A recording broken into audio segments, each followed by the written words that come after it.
पूर्वी एकदा पालकमंत्री मी असताना विटा, आष्टा, इस्लामपूर, तासगाव अशा सर्व शहरांना CCTV फूट देण्याचं काम आम्ही केलेलं. आष्टा शहरामध्ये अवैध धंद्याचं प्रमाण प्रचंड वाढलेलं आहे आणि या अवैध धंद्याच्या विरोधात पोलिसांनी कडक कारवाई करावी हा आग्रही विनंती आणि मागणी करण्यासाठी आष्ट्याचे नगराध्यक्ष, आष्ट्याचे सर्व नेते आणि नगरसेवक आज जिल्हा पोलीस अधीक्षकांना भेटायला आलेले. आष्टा शहरामध्ये ड्रग्सचं एवढं प्रमाण वाढलेलं आहे की सगळी तरुण पिढी त्या विळख्यात जखडायला लागलेली आहे आणि म्हणून हे प्रमाण बंद झालं पाहिजे. ड्रग्सची विक्री आष्टा शहरात बंद झाली पाहिजे.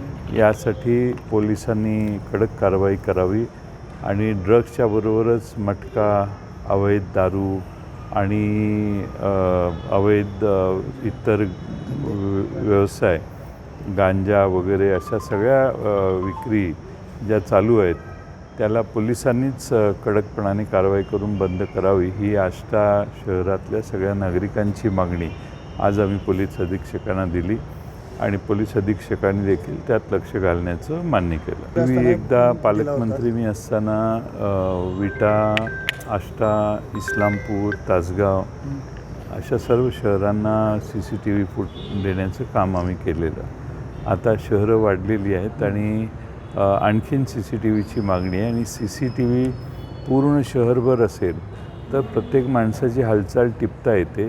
कारण ह्या ड्रग्सचा व्यवसाय करणारे हे शहरात त्यांचा जो सुळसुळाट आहे तोही त्या CCTV फुटेजच्या फुटेजमध्ये पकडू शकतो आपण असं आम्हाला वाटतं आणि म्हणून आमची ही मागणी आहे की जिल्ह्याचे पालकमंत्री यांनी देखील DPDCतून CCTV सर्व शहरांना लवकरात लवकर पुरवावे. दिवसेंदिवस कायदा व सुव्यवस्थेची परिस्थिती खालावलेली आहे आणि महाराष्ट्रात अनेक शहरामध्ये ड्रग्सचं प्रमाण फार वाढलेलं आहे.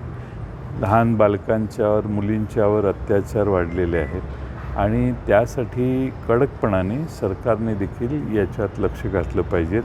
आणि मला असं वाटतं की विधानसभेत अनेक वेळा आम्ही ह्या मुद्दे मांडले, सरकारचं लक्ष वेधण्याचा प्रयत्न केला पण प्रतिसाद नाही किंवा त्याच्यावर अंमल होत नाही आणि सगळ्या गुन्हेगारांना आपल्यावर कोणी अंकुश ठेवणारं नाही याचा आत्मविश्वास एवढा बळावलेला आहे की सर्रास सर्व काही चाललं.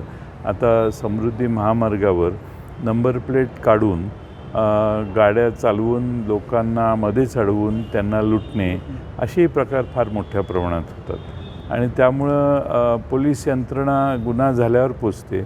आमची मागणी आहे की गुन्हा होणार नाही याची काळजी देखील पोलिसांनी घेतली पाहिजे.